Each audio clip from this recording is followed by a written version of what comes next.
I am happy to join with you today in what will go down in history as the greatest demonstration for freedom in the history of our nation.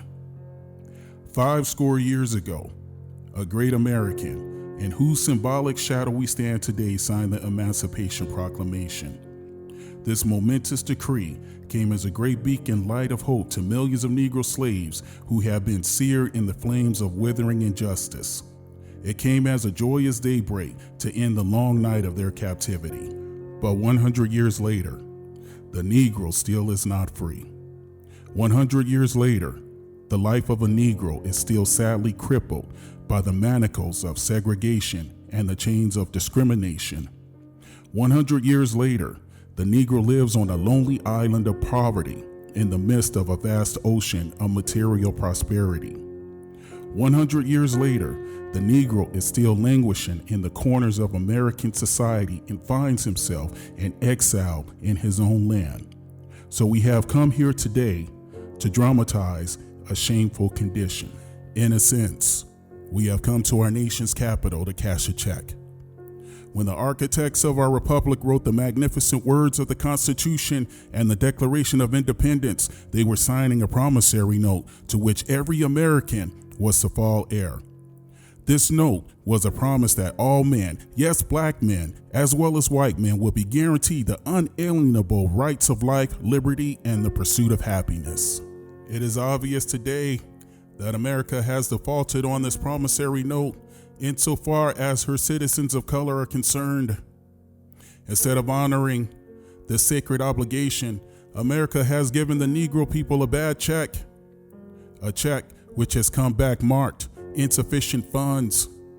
But we refuse to believe that the Bank of Justice is bankrupt. We refuse to believe that there are insufficient funds in the great vaults of opportunities of this nation. So we have come to cash this check.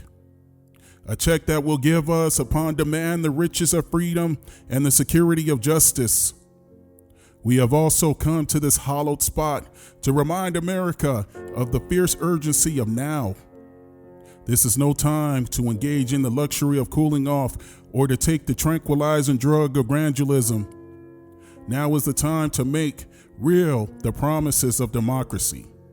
Now is the time to rise from the dark and the desolate valley of segregation to the sunlit path of racial justice. Now is the time to lift our nation from the quicksands of racial injustice to the solid rock of brotherhood. Now is the time to make justice a reality for all of God's children. It would be fatal for the nation to overlook the urgency of the moment. This sweltering summer of the Negro legitimate discontent will not pass until there is an invigorating autumn of freedom and equality. 1963 is not an end, but a beginning. Those who hope that the Negro needed to blow off steam and will now be content will have a rude awakening if the nation returns to business as usual. There will be neither rest nor tranquility in America until the Negro is granted his citizenship rights. The whirlwind of revolt will continue to shake the foundations of our nation until the bright day of justice emerges. But there is something that I must say to my people who stand on the warm threshold which leads into the place of justice. In this process of gaining our rightful place, we must not be guilty of wrongful deeds. Let us not seek to satisfy our thirst for freedom by drinking from the cup of bitterness and hatred. We must forever conduct our struggle on the high plane of dignity and discipline. We must not allow our creative protests to degenerate into physical violence. Again and again, we must rise to the majestic heights of meeting physical force with soul force. The marvelous new militancy which has engulfed the Negro community must not lead us to distrust of all white people. For many of our white brothers, as evidenced by their presence here today, have come to realize their destiny is tied up with our destiny. They have come to realize that their freedom is intrinsically bound to our freedom. We cannot walk alone. As we walk, we must make the pledge that we shall always march ahead. We cannot turn back. There are those who are asking the devotees of civil rights, when will you be satisfied? We can never be satisfied as long as the Negro is the victim of unspeakable horrors of police brutality. We can never be satisfied as long as our bodies, heavy with the fatigue of travel, cannot gain lodging in the motels of the highways and the hotels of the cities. We cannot be satisfied as long as the Negro's basic mobility is from a smaller ghetto to a larger one. We can never be satisfied as long as our children are stripped of their selfhood and robbed of their dignity by signs stating, "For whites only." We cannot be satisfied as long as a Negro in Mississippi cannot vote and a Negro in New York believes he has nothing for which to vote. No, we are not satisfied, and we will not be satisfied until justice rolls down like waters and righteousness like a mighty stream. I am not unmindful that some of you have come here out of great trials and tribulations. Some of you have come fresh from narrow jail cells. Some of you have come from areas where your quest for freedom left you battered by the storms of persecution and staggered by the winds of police brutality. You have been the veterans of creative suffering. Continue to work with the faith that unearned suffering is redemptive. Go back to Mississippi. Go back to Alabama. Go back to South Carolina. Go back to Georgia. Go back to Louisiana. Go back to the slums and ghettos of our northern cities, knowing that somehow this situation can and will be changed. Let us not wallow in the valley of despair. I say to you today, my friends, so even though we face the difficulties of today and tomorrow, I still have a dream. It's a dream deeply rooted in the American dream. I have a dream that one day this nation will rise up and live out the true meaning of its creed. We hold these truths to be self-evident that all men are created equal. I have a dream that one day on the red hills of Georgia, the sons of former slaves and the sons of former slave owners will be able to sit down together at the table of brotherhood.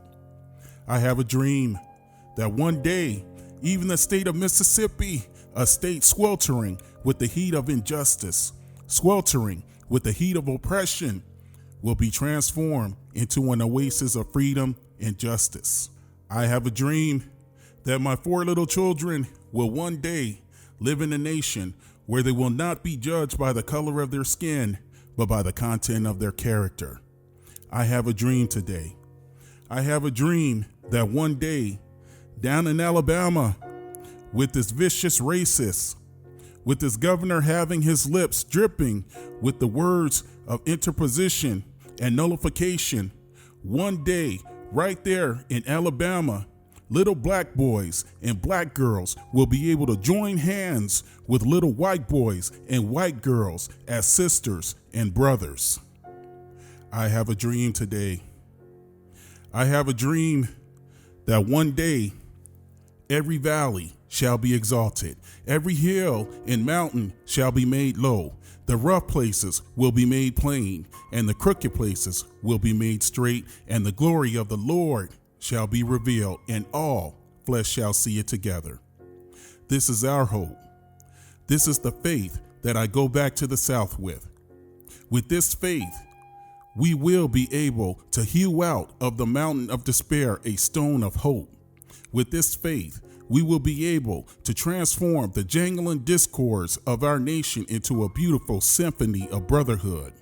With this faith, we will be able to work together, to pray together, to struggle together, to go to jail together, to stand up for freedom, knowing that we will be free one day. This will be the day when all God's children will be able to sing with a new meaning, "My country, 'tis of thee, sweet land of liberty, of thee I sing, land where my fathers died, land of the pilgrim's pride. From every mountainside, let freedom ring. And if America is to be a great nation, this must become true. So let freedom ring from the prodigious hilltops of New Hampshire. Let freedom ring from the mighty mountains of New York. Let freedom ring from the heightening Alleghenies of Pennsylvania. Let freedom ring from the snow-capped Rockies of Colorado. Let freedom ring from the curvaceous slopes of California. But not only that, let freedom ring from the Stone Mountain of Georgia. Let freedom ring from Lookout Mountain of Tennessee. Let freedom ring from every hill and molehill of Mississippi. From every mountainside, let freedom ring. And when this happens, when we allow freedom to ring, we will let it ring from every village and from every hamlet, from every state, every city. We will be able to speed up that day when all of God's children, black men and white men, Jews and Gentiles, Protestants and Catholics, will be able to join hands and sing in the words of the old Negro spiritual, free at last, thank God Almighty, we are free at last.